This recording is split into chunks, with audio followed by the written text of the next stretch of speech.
안녕하세요. 저는 귀한 늦둥이 딸을 둔 엄마입니다. 제 딸은요, 임신이 잘 안 되던 제가 거의 아이를 포기해 가던 끝에 얻게 된 소중한 자식이에요. 딱 나이 40 되는 해에 기적적으로 임신이 되어서 40살 끝 무렵 출산을 하였습니다. 딸은 출가 외인이라서 시집을 가버리면 이제 남의 집사람이 되는 거라고 하던데 저는 그런 말이 너무 싫었어요. 제 배 아파 낳은 자식을 마치 다른 집에 바치기 위해 낳은 것처럼 함부로 말하는 것 같아서였죠. 우리 딸은 어딜 가더라도 내 집사람이고 내 딸이라는 걸 저는 항상 딸에게 말을 해줘요. 솔직히 시집 자체를 안 가면 좋겠지만 만약 가게 된다면 부디 한 발자국 뒤에 돌아올 곳이 있다는 생각을 꼭 가졌으면 좋겠다고 생각했거든요. 이렇게 아꼈던 제 딸이 결혼을 한다면 제발 좋은 사람이랑 하길 바라기도 했어요. 그런데 제가 너무 우리 딸만 생각하느라 정작 제 자신과 남편을 돌아보지 못했던 거예요. 딸은 문제없이 잘만 커주었는데 부모인 저희가 많이 모자랐어요. 제게는 사위가 있었습니다. 우리 딸이 사랑한 남자면 우리한테도 아들이나 다름없다고 받아들인 사위였는데 저는 당시 사위를 통해서 사람을 너무 믿어도 안 된다는 걸 깨달았습니다. 제가 우리 귀한 딸 옆에 들어앉은 도둑놈을 알아보지 못하고 아들아들 거렸던 게 아직도 후회가 돼요. 저희 부부 나이가 60 중반을 바라보고 있을 때 우리 딸이 결혼을 했거든요. 딸은 한참 꽃다운 나이였지만 부모인 저희는 할머니 할아버지 수준이라서 괜히 딸의 이미지를 실추시키는 꼴일까봐 걱정을 한 번씩 했습니다. 그런 마음은 딸이 태어났을 때부터 그랬어요. 늦은 나이라도 딸이라는 축복을 받을 수 있게 돼서 정말 기뻤지만 한편으로는 걱정도 되는 게 나이였습니다. 주위에서 애를 너무 늦게 가지면 나중에 아이가 부모님을 부끄러워한다는 말을 들었거든요. 남편은 다른 사람 말 같은 거 신경 쓰지 말라고 설령 우리 딸이 늙은 부모님을 창피한다면 이해해줘야 되는 거라고 다독여 주었어요. 저는 제가 상처받을까봐 겁이 나는 게 아니었어요. 우리 딸도 젊은 부모님이랑 어울리고 싶을 텐데 그것 때문에 혹시 친구들한테 놀림이라도 받을까봐 그런 게 걱정이었습니다. 하지만 아이는 제 걱정이 무색할 정도로 정말 건강하고 밝게 자라주었어요. 저희를 부끄러워할지도 모른다는 걱정을 했던 게 오히려 더 창피할 만큼 딸이 저희를 정말 끼고 살았습니다. 딸은 초등학교 졸업을 할 때까지도 계속 저희 부부 사이에서 잠을 잤었어요. 세상에 어느 자식이 안 소중하겠냐마는 제가 딸을 너무 소중하게 키웠다 보니까 결혼마저도 시키고 싶지 않더라고요. 저도 병적인 모성애라는 거 압니다. 제 마음인데도 제가 어쩌지 못해서 조절하느라 늘 진땀을 빼거든요. 최대한 딸이 좋다고 하는 대로 살게 해주고 싶었는데 딸의 결혼은 제게 좀 큰 산이었어요. 막상 딸이랑 떨어질 생각하면 상상만으로도 눈물이 나더라고요. 그래서 남들 몰래 딸이 결혼하고 싶다는 남자만 안 데려왔으면 좋겠다. 그렇게 바라며 살았습니다. 그런데 딸의 인생이 어디 제 마음대로 되나요? 제 딸이 대학을 졸업하자마자 제가 그토록 기피하고 싶은 상황이 닥쳐버렸어요. 요즘 애들에 비하면 너무 빠른 나이에 결혼하고 싶은 남자가 생겨버린 거예요. 딸이 행복해하면서 무작정 소개해준 청년은 풍채가 좋고 수더분하게 생긴 사람이었습니다. 곰돌이상처럼 생겼는데 솔직히 첫인상으로 봤을 때는 우리 딸이 좀 더 아까웠어요. 남의 집 자식이고 딸은 내 자식이라서 그렇게 보는 것도 있지만 일단 우리 딸이 똑똑해서 학력이 좋거든요. 그런데 딸이 데려온 청년은 대학을 안 나왔대요. 20살이 되자마자 일터로 뛰어들어 먹고 살았답니다. 그 청년을 딱 처음 보자마자 느낀 점은 우리 딸보다 나은 것이 없었고 착실하게 사는 내 딸을 깨어낸 도둑놈이라는 것밖엔 없었습니다. 그럼에도 제 딸이 그 청년을 너무 많이 좋아하더라고요. 귀엽다나 뭐라나. 그래서 계속 집에 데려오는 걸 내버려 두고 있었는데 신기하게도 딸이 귀엽다 착하다 하도 칭찬을 해대니까 저까지 그렇게 보이기 시작하는 거 아니겠습니까? 그 청년한테서 첫 만남 때만으로는 알 수 없었던 장점들이 시간 갈수록 속속들이 나타나더라고요. 에이, 우리 장모님 또 혼자 무거운 거 들려고 하시네. 돌쇠 같은 사위 두고 왜 계속 잡일을 하려고 하세요? 가서 앉아 계시면 제가 장모님 있는 곳으로 대령해 드리겠습니다. 요즘 젊은 사람들은 늙은이들이랑 어울리기 귀찮고 할 일이 바빠서 남 일에 간섭도 잘 안 한다고 알고 있어요. 그런데 이 청년은 자기를 사위라고 지칭하고 저를 장모라고 불러주면서 집안의 굳은 일을 전부 도맡아 해줄 뿐더러 애교가 엄청 많더라고요. 우리 딸만으로도 웃을 일이 많은데 난생 처음으로 남의 자식 때문에 하하 웃어보기도 했습니다. 이처럼 제가 결혼을 허락했던 건 사위의 성격이 너무너무 좋았기 때문이었어요.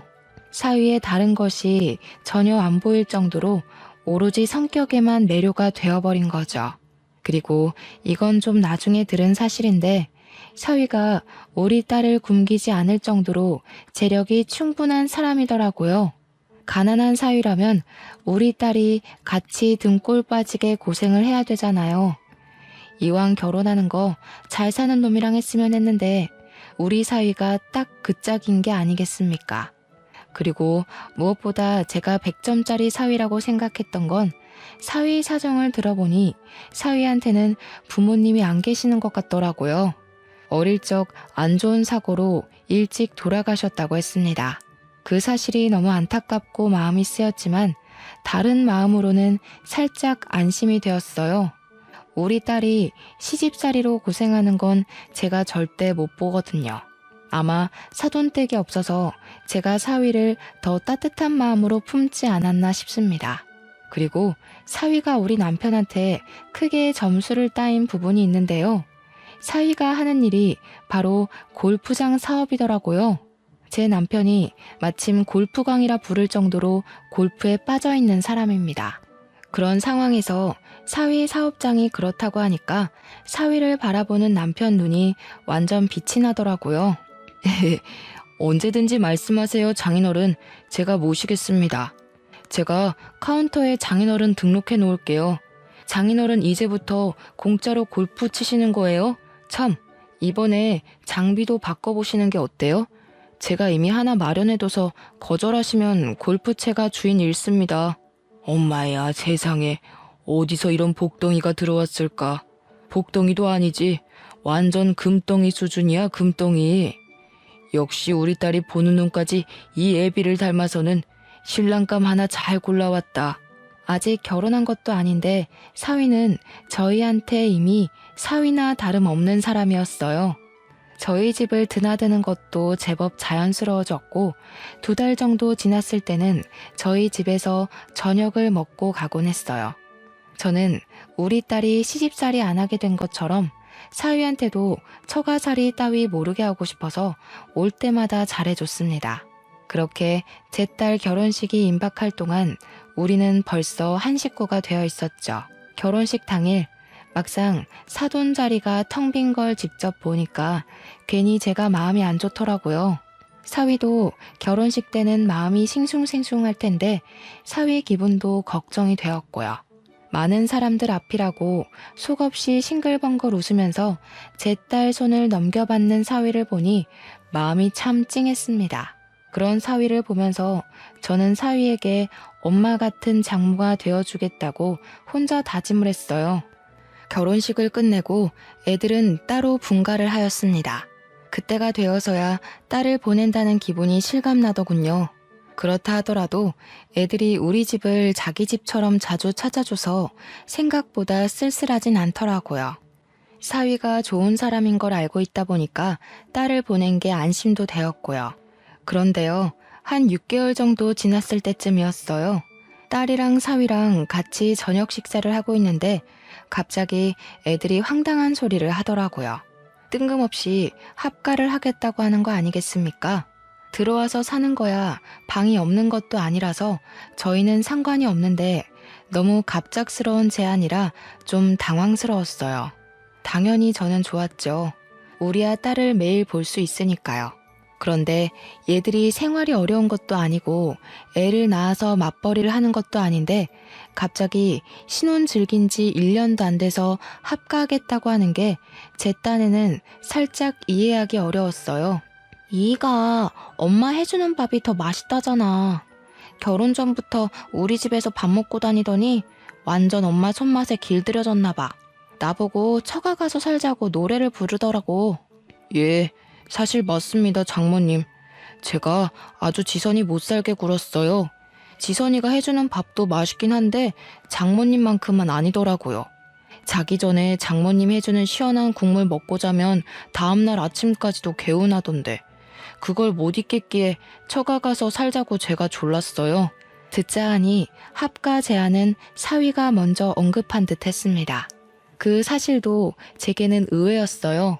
다른 집은 어떤지 몰라서 잘 모르겠는데 보통 사위가 이렇게 먼저 합가를 하자고 하기도 하나요? 그전까지는 그저 사위의 이런 서글서글함이 좋기만 했으나 합가하고 싶은 이유가 겨우 제 손맛 때문이라는 게 왠지 제 기분을 찝찝하게 만들었습니다.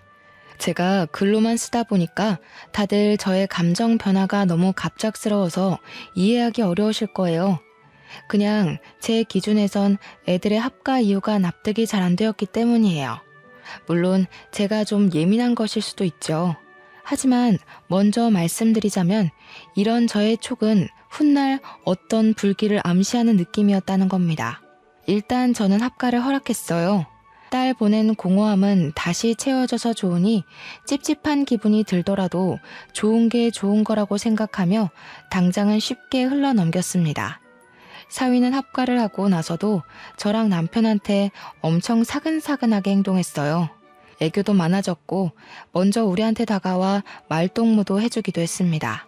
같이 살다 보니까 적응은 금방 되더라고요. 합가 초반에 꺼림칙했던 제 기분은 온데간데 없어지고 사위와는 부모 자식처럼 더 가까운 사이가 되었습니다. 이게 다 사위의 노력 덕분이라고 생각했어요. 근데 두 분은 휴대폰 잠금이 안 돼 있네요? 요즘에는 잃어버린다고 찾아주고 그런 거 잘 없는데. 야근 사람들도 훨씬 많아졌어요. 그러다 큰일 생기면 어쩌시려고요. 그래? 아이고, 근데 그런 거 다 귀찮아. 늙은 사람 휴대폰이라서 잃어버려도 볼 거 하나도 없는데 뭘. 전화기가 비싼 것도 아니고 골동품 쥐어봤자 자기들만 손해지. 장인어른 너무 안일하시다. 여기 보니까 은행 앱들도 다 깔려있는데요. 이거 비밀번호 걸려있어도 제대로 해킹하는 사람이 주우면 바로 털려요. 휴대폰이 비싸고 말고가 중요한 게 아니라 안에 내용물이랑 신상 정보 털리는 게 무서운 거라고요. 아이고야, 그걸 몰랐네. 그렇지, 내가 은행하는 것도 다 거기 들어있어.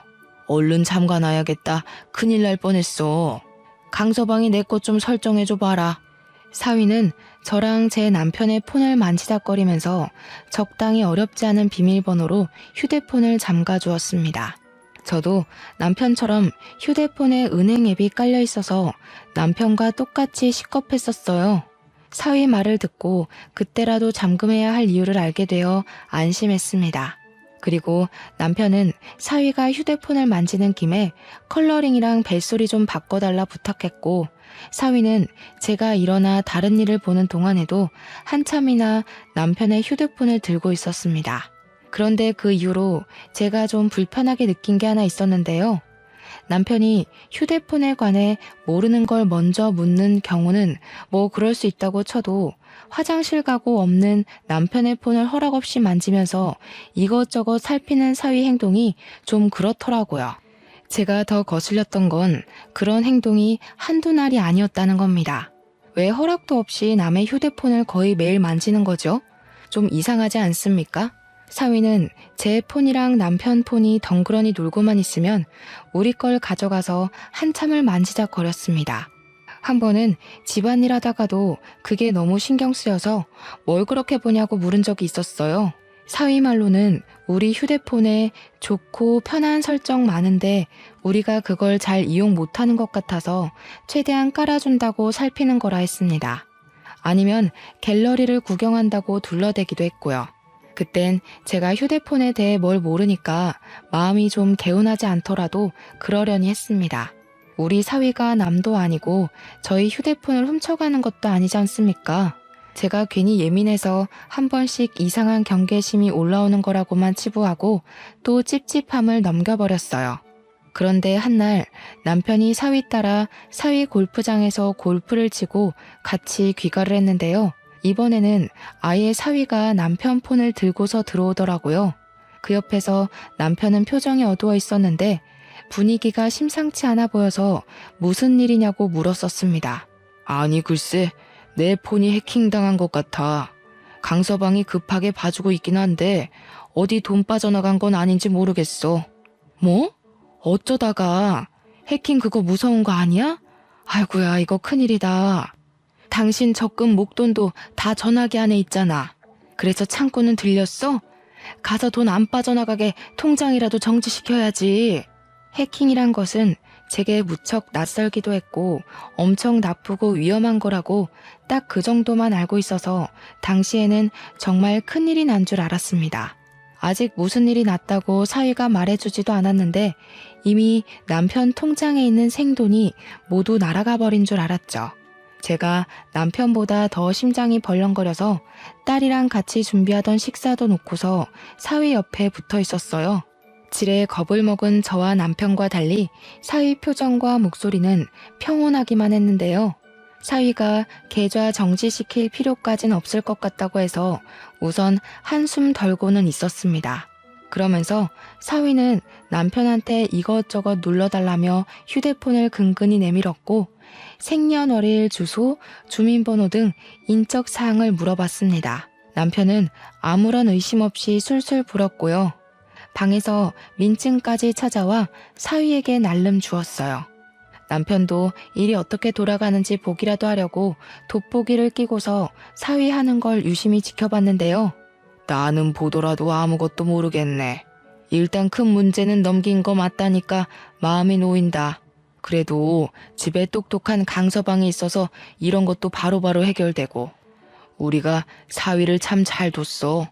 여보, 우리 저번에 전복 산 거 있지?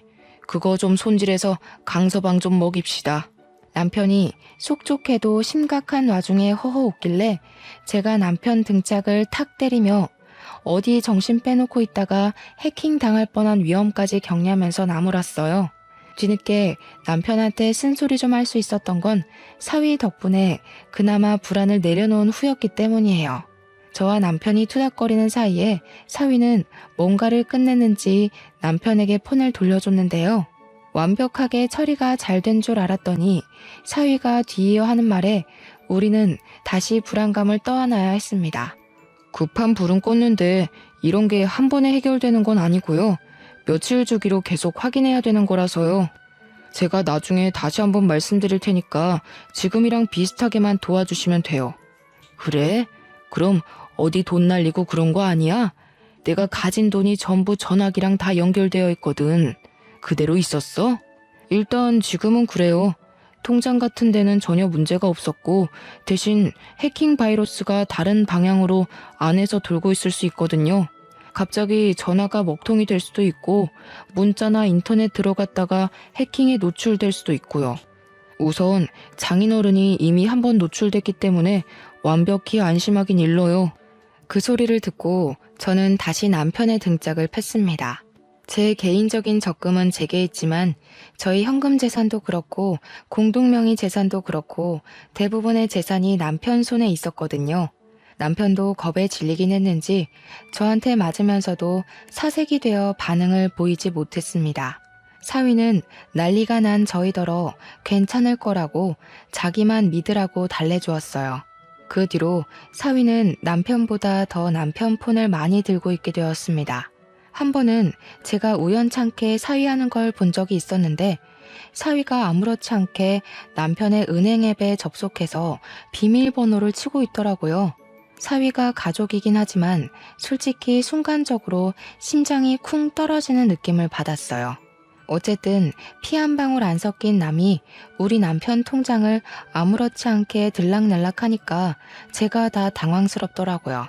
사위한테는 차마 묻지 못했고 남편한테 가서 사위가 왜 당신 은행 비밀번호를 알고 있냐고 다급하게 물어봤더니 남편 하는 말이 사위가 자기한테 일일이 찾아다니면서 비밀번호 눌러달라 하기 번거로우니까 그냥 번호를 알려달라고 했다더라고요. 그래서 외우고 있는 거래요. 그것까진 제가 몰랐던 사실입니다. 저희 딸도 남편 통장 비밀번호 모르거든요. 그런데 사위가 알고 있다는 게 좀 해킹 문제 때문에 어쩔 수 없다고 하지만 엄연히 재산 공개나 다름없는 거라서 조금 당황스럽고 불편했습니다. 어쨌든 사위 부탁대로 남편은 몇 번이나 사위를 도와 폰을 맡겼어요. 그 일이 오죽 지속이 되었으면 아직도 해킹 문제가 남았냐며 딸까지도 의아해 하더라고요. 하지만 사위는 그저 진지하고 꼼꼼하고 심각하기만 해서 아무도 건드릴 수가 없었습니다. 그러다 남편 일이 제대로 해결되기도 전에 제 심장이 한 번 더 바닥을 친 적이 있었는데요. 여느 때처럼 평범한 날에 저한테 문자 하나가 도착했었습니다. 파란색 글씨가 반짝반짝한 게 뭘 누르게 되어 있어서 그걸 생각 없이 눌렀거든요.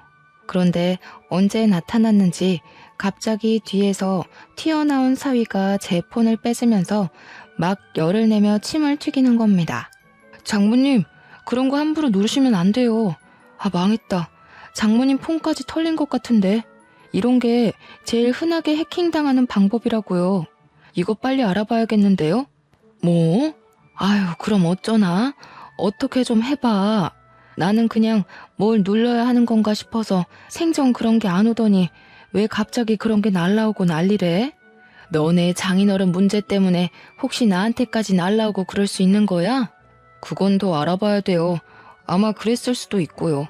아니면 요즘 이런 수법은 흔해서 막 뿌리는 방법이거든요.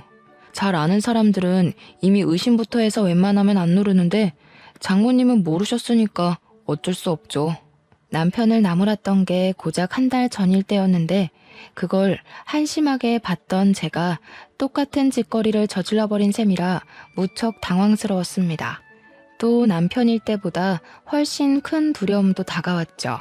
제가 남편보다는 돈을 적게 안고 있는 편이었지만 저 또한 적은 돈은 아니었거든요. 그 돈이 다 날아갈까봐 그저 사위를 믿고 사위가 시키는 대로 다 해주었어요. 당연히 저도 민증까지 가져와서 사위한테 고스란히 바쳤죠. 남편 입장이 되어보니까 남편처럼 속수무책으로 사위한테 모든 걸 대령할 수밖에 없더라고요. 잘 알지도 못하는 해킹이란 구덩이에 빠지니까 제게 동아줄을 던져주는 사위의 도움만이 살 길이라 생각이 들었습니다. 그게 썩은 동아줄인지 가시 박힌 동아줄인지 그런 것도 판가름할 정신이 없이요. 남편이 폰에 대해 잘 모르는 만큼 저도 기계는 전혀 다룰 줄 몰라서 사위가 제게 폰을 보여줄 때만 들여다보곤 했습니다. 제 것도 남편 것처럼 며칠이 걸렸어요. 저는 남편처럼 밖을 쏘다니는 사람이 아니기 때문에 집에만 있었는데 그래서 사위도 제 곁에서만 폰을 만졌습니다. 어떤 날엔 한참 사위 맞은편에서 자리를 지키고 앉아 있는데 때마침 세탁기가 다 된 소리가 났어요. 그 바람에 잠깐 자리에서 일어났다가 일어난 김에 사위가 누르고 있는 화면을 보게 되었습니다. 무슨 비대면 실명 인증 절차? 이해하긴 어렵지만 의문스러운 문구가 적혀 있는 겁니다. 역시 옛날 사람인 제가 빠르게 알아차리기엔 어려운 용어라서 그대로 세탁실에 갔고 잠깐만 있다가 다시 사위가 있는 곳으로 돌아왔습니다. 그러면서 또 사위가 뭘 하고 있나 화면을 슬쩍 보았죠. 이젠 화면에 모바일 신용대출 신청서라 적힌 글자가 있더라고요. 대출 신청서? 그 정도는 저도 알아들을 수 있는 말이었습니다. 대출한다는 거잖아요. 그런데 대출이랑 해킹은 관련이 없지 않습니까? 사위가 손가락을 빠르게도 올리면서 열심히 제 신상 정보를 신청서에다 적어 내려가는 중이었어요. 거기다 대고 제가 뭐 하는 거냐고 대놓고 물어봤죠. 그랬더니 사위는 제가 뒤에 온 줄 몰랐던 건지 제 목소리에 비명을 지르며 휴대폰을 놓쳤습니다. 제가 그걸 주우려고 하자 사위가 그 퉁퉁한 체격으로 아주 잽싸게 주워서 멀찍이 도망가 버렸어요. 그러면서 저더러 자기가 놀랐던 감정만 호소하더라고요. 그런 것도 다 해킹 알아보기 위한 하나의 방법이라면서 다 생각이 있어서 그러는 거라고 신경 쓰지 말라 했습니다. 그때부터 저는 뭔가 이상하다는 걸 눈치챘어요. 그래서 사위가 출근하고 집에 없을 때 딸을 불러다가 물어봤습니다. 내가 아무리 생각해도 대출 신청서는 대출을 할 거라는 의미 같거든? 도대체 그런 걸 신청해서 어떻게 해킹 바이러스를 잡는다는 거냐? 엄마가 잘 몰라서 그러는데 정말 그런 게 있긴 해? 그런 게 있을 리가 없지. 뭔가 이상한데? 엄마, 제대로 본 거 맞아? 나도 해킹에 대해선 잘 모르긴 한데 대출 신청서로 해킹 잡아낸다는 건 듣도 보도 못했어. 엄마가 잘못 본 걸 거야.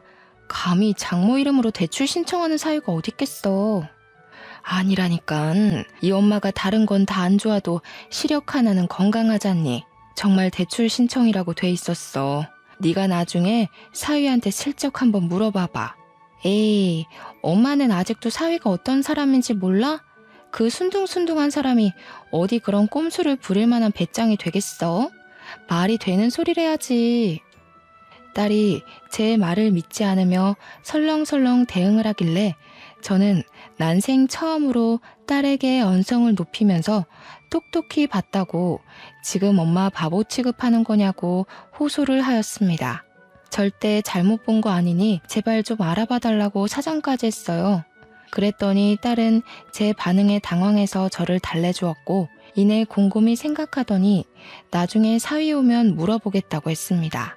그리고 그날 밤 딸이랑 사위 다투는 소리가 거실 밖까지 새어나왔어요. 미친 거 아니야? 당신 지금 우리 엄마 아빠한테 사기친 거야? 제정신이 아니고서야 어떻게 장인 장모 돈을 빼먹을 생각해? 내 상식선에선 진짜 이해 안 되거든? 무슨 이런 인간 말종이 다 있어? 무슨 말이 그따위야. 힘들면 부모 되는 사람이 자식 뒤에서 등 좀 밀어줄 수 있는 거 아니냐?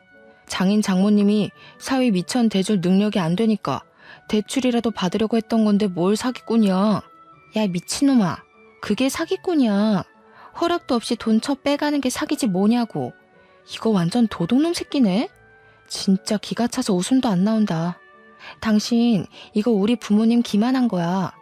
우리 엄마 아빠가 아무것도 모른다고 해킹으로 사기나 치고 대놓고 개인정보 캐묻고 어쩜 그렇게 뒤통수를 칠 수가 있어? 알고 보니 사위가 저랑 제 남편이 허술하게 휴대폰을 관리하는 걸 파악하고서 저희 이름 앞으로 대출을 받아 자기가 쓰려고 했던 거였습니다.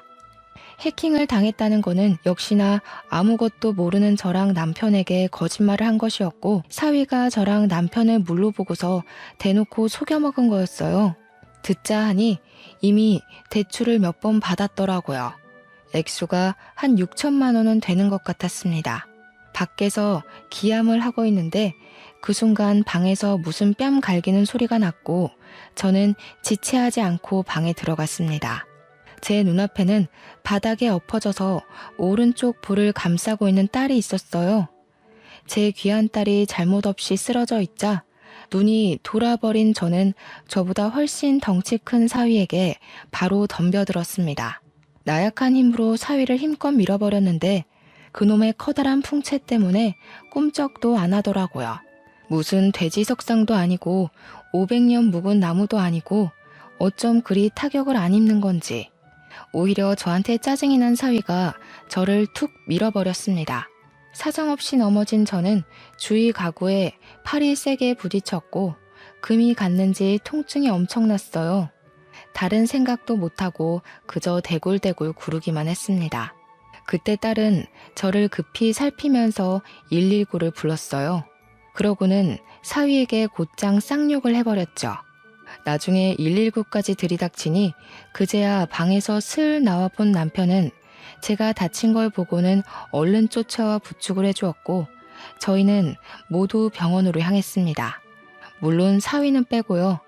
나이가 있어서 그렇지 깁스하고 조심하면 금방 다시 뼈가 붙을 거라고 의사 선생님이 안심시켜 주었는데요. 한숨 돌리고 난 후에야 저희는 아까 있었던 일을 다시 생각해 볼 수 있었습니다. 딸은 굉장히 화가 난 상태였어요.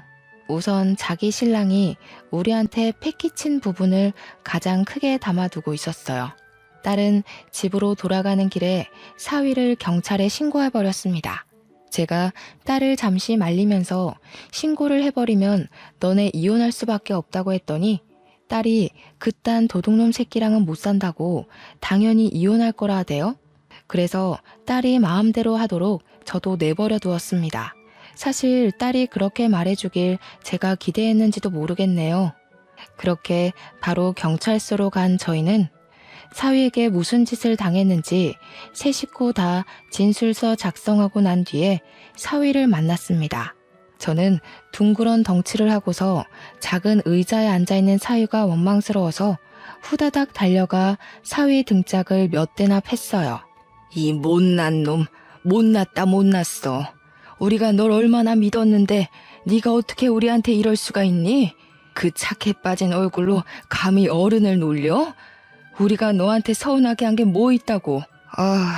이렇게 눈치 없고 답답하게 구시니까 제가 사기라도 칠 수밖에 없었던 거예요. 다른 집 처가들은 사위한테 용돈도 몇백씩 주고 그런다는데 장모님은 옥돈도 많으시면서 저한테 한 푼도 안 주셨잖아요. 그게 잘해준 거예요. 요즘 사위한테는 그렇게 돈으로 째째하게 구는 게 서운하게 하는 거예요. 이런 썩을 놈, 어디 쓰레기를 주워다 처먹었나? 말끝마다 악취가 진동을 해서 더는 못 들어주겠네. 고작 사기친 놈이 뭐 잘난 짓 했다고 면상 빳빳이 쳐들고 있어? 고개 쳐박아 이놈 새끼야. 저도 저지만 남편이 사위를 정말 많이 좋아했는데 그래서 사위에 대한 배신감이 더 심한 듯 했습니다. 남편이 눈에 불을 켜고 사위의 머리통을 후려치며 형사님 책상에다가 처박아 버리더라고요. 평소 골프하느라 팔 근육이 죽지 않고 단련이 되어 있었는데 제가 덤비면 꼼짝도 안 했던 사위가 남편 손짓 한 방에 힘도 못 쓰고 머리를 박았습니다. 심지어 남편은 아무리 생각해도 분이 안 풀린다면서 한 대로 모자라 두세 대는 더 뒤통수를 후려 갈겼습니다. 그러자 처맞고 있던 사위가 짜증을 팍 내면서 벌떡 일어났는데 남편은 사위의 커다란 덩치에 놀라지 않고 바로 발등을 콱 밟으면서 반대 딸이 정강이까지 차버렸어요. 그렇게 노려보면 어쩔 건데? 이 지옥불에 떨어질 놈 같으니라고. 부모 없다길래 불쌍해서 신경 좀 써줬더니만 아주 우리를 봉으로 보고 있어? 그 머리로 뒷일까지 생각 안 한 거 보니 그냥 똥멍청이가 따로 없구나. 경찰 선생님들 말 들어보니까 자네가 친히 남겨준 내역들이 다 증거가 된다더라. 무슨 말인지 알아? 네가 네 발목 잡은 거라고 이 개놈 자식아. 남편이 말하는 내내 계속 사위를 들고 찾는데도 경찰서에선 말리는 사람이 없었습니다. 경찰들도 제 남편 입장에 서 있었던 거예요.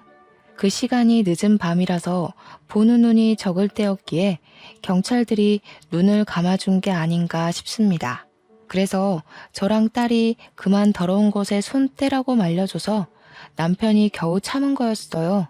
남편한테 처맞느라 소리도 제대로 못 내던 사위는 갑자기 일어나서 우리 남편을 폭행죄로 고소하겠다고 연병을 부리기 시작했는데요. 그러니 이번에는 우리 딸이 들고 있던 휴대폰 껍데기로 싸다고를 때렸고 그 젤리 같은 껍데기가 사위의 찰진 살을 몇 대나 더 내리쳤습니다. 나도 당신 쳤으니까 어디 나까지 고소해봐. 누가 이기나 제대로 따져보자고. 무식하게 덩치만 커가지고 귀엽다 귀엽다 해주니까 자기가 남들 눈에도 귀여워 보이는 줄 아나 봐? 콩깍지 씬 내 눈에만 그랬던 거지. 솔직히 나도 너 처음 봤을 때 냄새나게 생겨서 별로였어. 고작 봐줄 게 성격 하나였는데 그게 망가지니까 사람 정말 구려지네. 이것들이 다들 정신 나갔나? 이런 식으로 나오면 나도 온갖 인맥 다 끌어다가 당신들 깜빵 보낼 거야. 깜빵 보내는 거 솔직히 다 인맥발인 거 알지? 나한테 이따위로 군 거 나중에 피눈물 흘리면서 질질 짜고 싶지 않으면 당장 무릎 꿇고 사과해.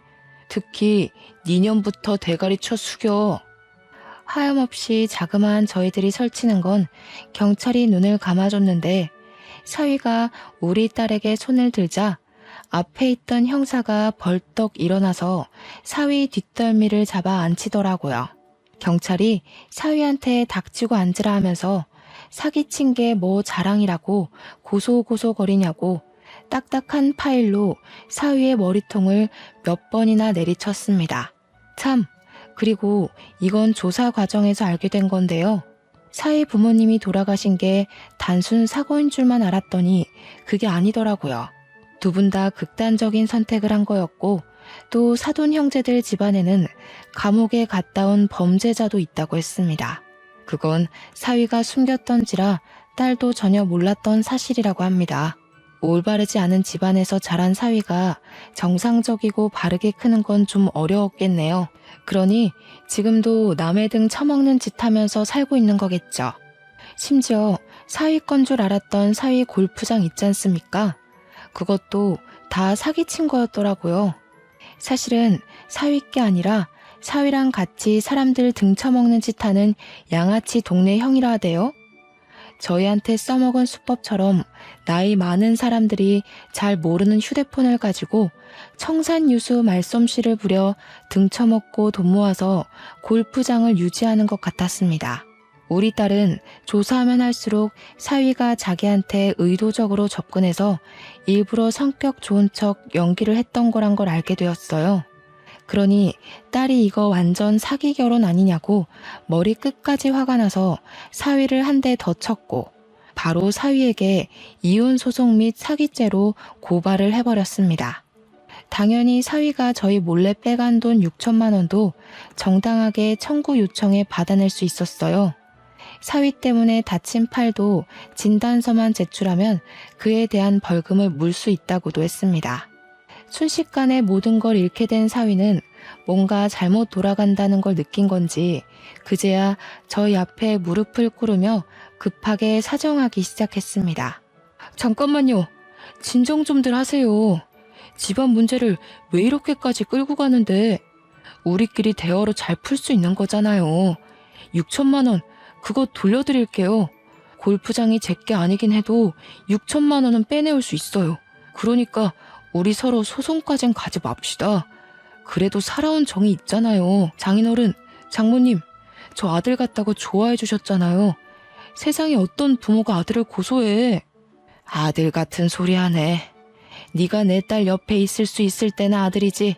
내 딸이 너를 버린 이상 넌 그저 똥덩어리 수준밖에 안 돼. 그저 지 목숨 건사하려고 무릎 꿇고 사정하는 것도 보기 역겨워 죽겠다. 그동안 네 목구멍으로 쳐넣은 우리 집 쌀이 다 아까워. 진짜 너무하시네요. 저 부모 없다고 더 이렇게 막대하시는 거죠? 이거 사람 2번 죽이는 거예요. 부모님한테 버림받았을 때 느낀 트라우마가 2분 때문에 다시 살아날 지경이라고요. 이게 사람으로서 할 짓이에요? 시끄럽다 이놈아. 지 부모까지 욕보이게 하는 썩을 놈 같으니라고.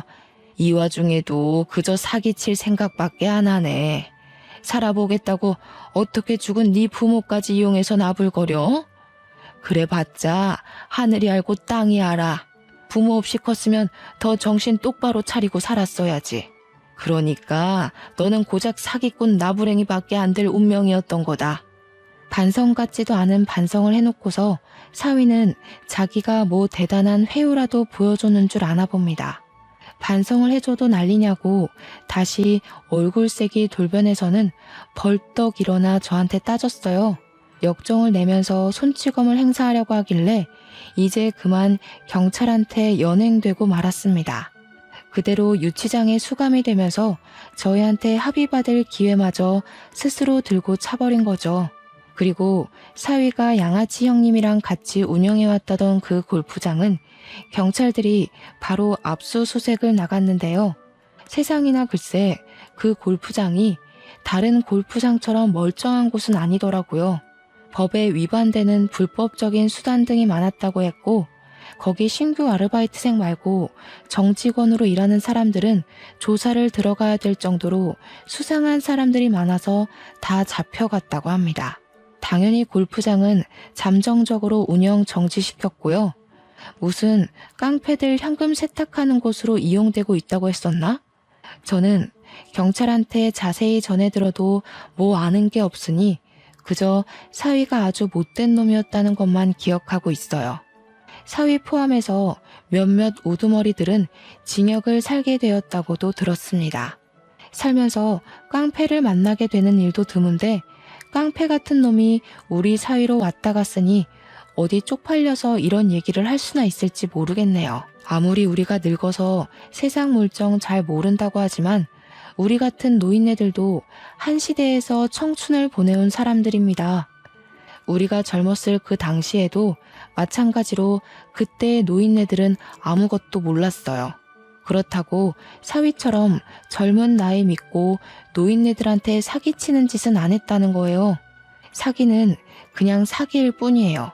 어떤 변명이 붙어도 그건 말 그대로 변명일 뿐이라고 생각합니다. 사기치는데 젊고 늙고가 어딨겠습니까? 젊으면 한 번쯤 사기쳐 볼 수도 있고 늙으면 한 번쯤 사기당해 볼 수도 있고 이런 건 말이 안 되죠.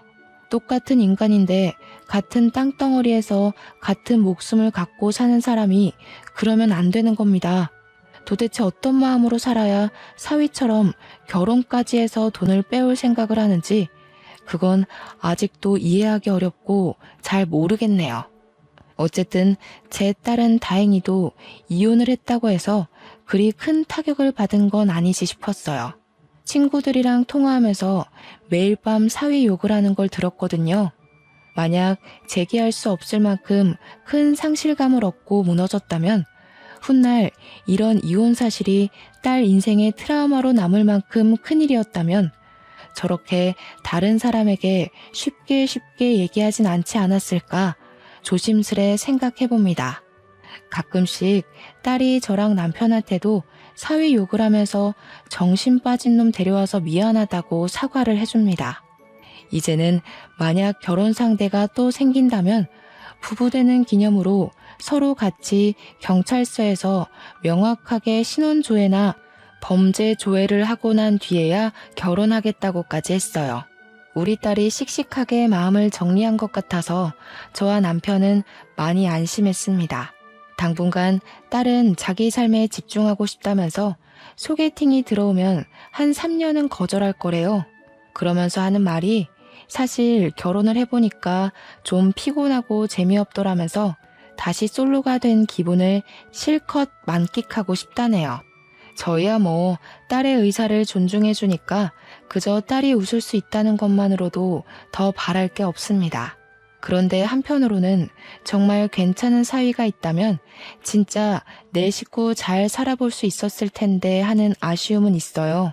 그 사기꾼이 아쉽다는 게 아니라 그냥 사위의 존재가 있더라도 딸이 저희에게서 멀어지는 게 아니란 걸 느껴서 그런지 북적거렸던 분위기가 한 번씩 그립긴 하더라고요.